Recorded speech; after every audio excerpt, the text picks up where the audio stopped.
Bonjour, je suis ici au nom du CIFOR et j'ai préparé cette présentation avec deux autres collègues CIFOR, Sven Wunder qui est basé au Brésil et Terry Sunderland qui est basé en Indonésie. Donc c'est sur la gestion du paysage pour les biens et les services forestiers dans des paysages tropicaux. Et oui, le titre c'est Entre les vœux pieux et les réalités. Donc l'un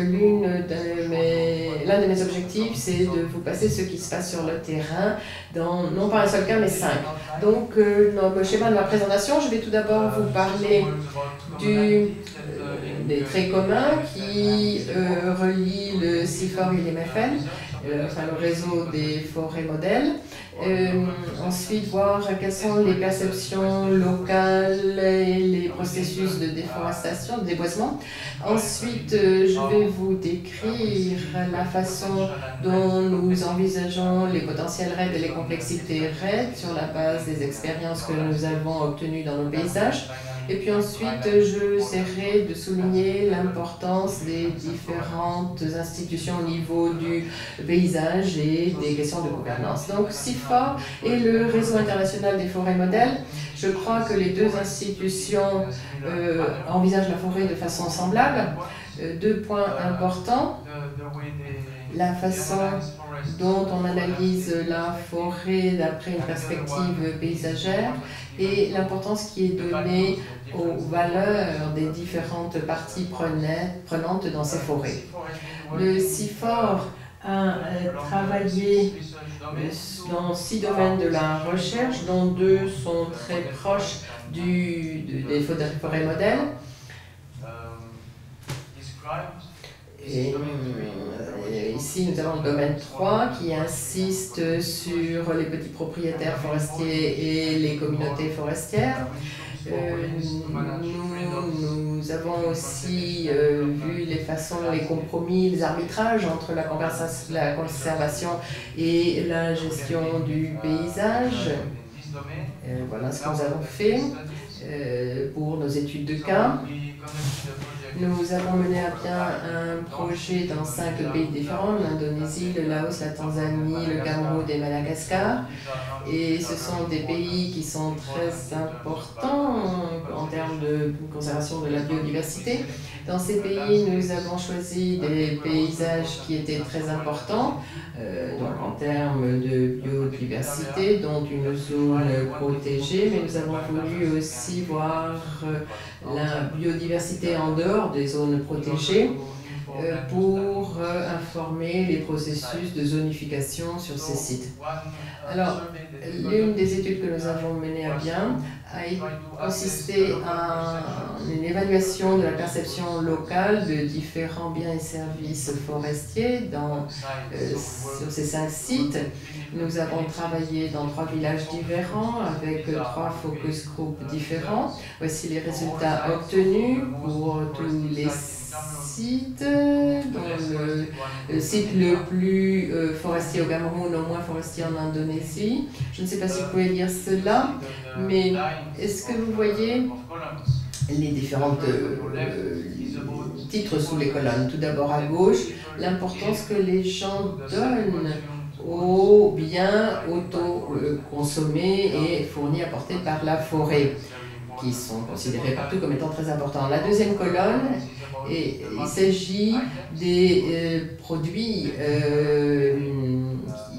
qui sont commercialisés, qui sont donnés par la forêt. Et ensuite, les 2 colonnes à droite, ce sont les services d'appui, de régulation, pour la conservation, la nature, les services eau, etc. Et le dernier, ce sont les services culturels. Alors, 2 éléments à garder en tête. Tout d'abord, le premier, ce sont que les communautés locales et ces groupes de travail ont reconnu les biens multiples. Ce sont des biens importants apportés par la forêt. Ils ont également reconnu l'importance de la multifonctionnalité de ces services forestiers. qui ont été certainement mentionnés. Et puis un point intéressant aussi, c'est qu'on a donné une valeur à l'importance des services de soutien, de régulation, comme étant aussi important que la valeur des services commercialisés dans ces paysages. Alors, est-ce que ça veut dire que ces forêts seront protégées grâce à cette reconnaissance? Là maintenant, vous voyez des chiffres qui ont été évalués pour ces mêmes paysages, de nouveau Cameroun à gauche jusqu'à l'Indonésie à droite. Ce que vous voyez, c'est deux points importants sur ce graphique. Les points représentent les zones non forestières et les valeurs à gauche, et les colonnes bleues représentent le taux de déboisement annuel pour ces mêmes sites. Donc vous voyez, c'est en rapport, en étroit rapport, et vous avez probablement tiré vos propres conclusions. C'est assez déprimant à vrai dire.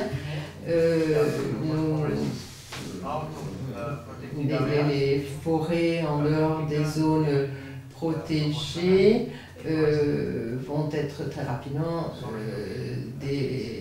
déboisées.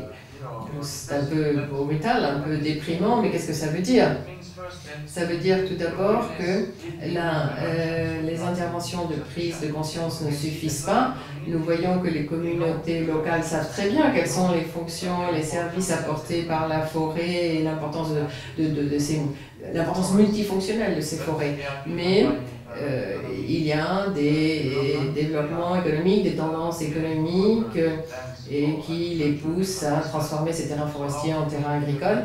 Alors comment intervenir? Nous savons quelles sont les interventions de contrôle, la législation, les aires protégées, etc. Mais il faudrait voir quelles sont les mesures incitatives économiques qui pourraient être utilisées, justement, les paiements pour les services écosystémiques, on en parle, la certification, les labels de paysage dont on parle de plus en plus, et bien sûr REDD+, qui est la nouvelle initiative très importante qui promet beaucoup et qui pourrait combiner ces deux points, le contrôle et les mesures incitatives économiques, mais en fonction des réalités locales. Il faudra que cela soit adapté aux paysages, aux variations internes très importantes, variations en termes de fourniture de services, en tant que menace, accessibilité, l'accessibilité qui est liée de nouveau au régime foncier et aux conditions de l'existence de la pauvreté. Alors comment adapter ces variations spéciales? Comment intégrer les interventions de REDD dans des programmes croisés plus larges, dont on a parlé déjà, voir comment répondre à différents vecteurs de déboisement et dégradation, et puis voir quels sont les différents services, par exemple éviter la capture du carbone, etc. Comment conserver la capture du carbone.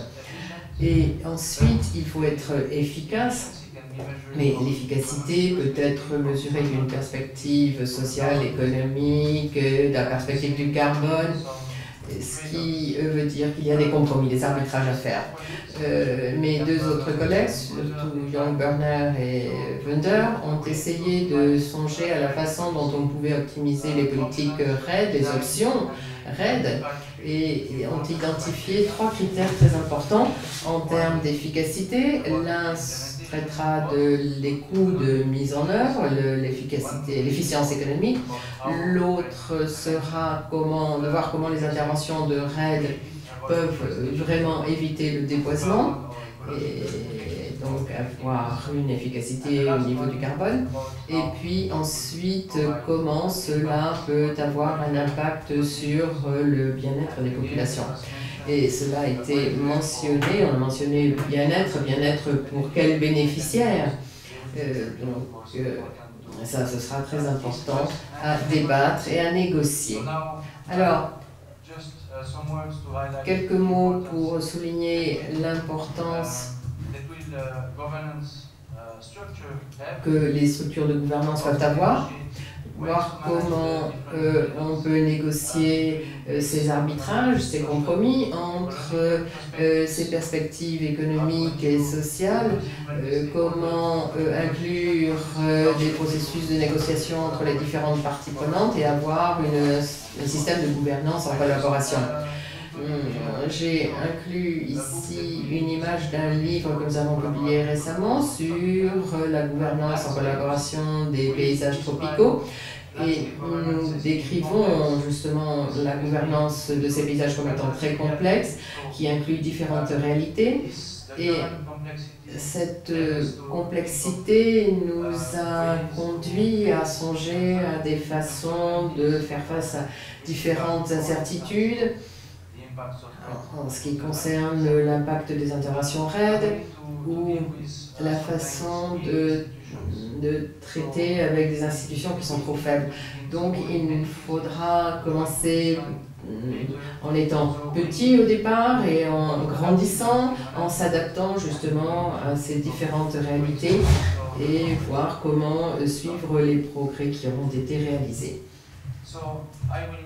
Alors, je ne vais pas commenter les 10 points de ces directives, de ces recommandations pour les approches d'adaptation que nous avons débattues entre le CIFOR, l'IUCN, les partenaires de l'éco-agriculture, 10 principes que nous voudrions développer en directive. Ici, ce ne sont que des suggestions, des recommandations. Donc, mais nous voudrions avoir un certain nombre de directives en fonction de ces principes. C'est un travail qui est en cours et je voulais simplement vous montrer cette diapositive pour vous inviter à nous contacter, à me contacter si vous le souhaitez. Et si vous voulez contribuer à cet exercice, à ces principes, eh bien, nous allons baser cela sur des expériences concrètes sur le terrain. Dans le cadre du réseau international des forêts modèles, une excellente opportunité pour nous pour recevoir vos commentaires et discuter plus en profondeur de ces approches paysagères en adaptation et voir comment mettre au point ces différentes approches. Merci de votre attention.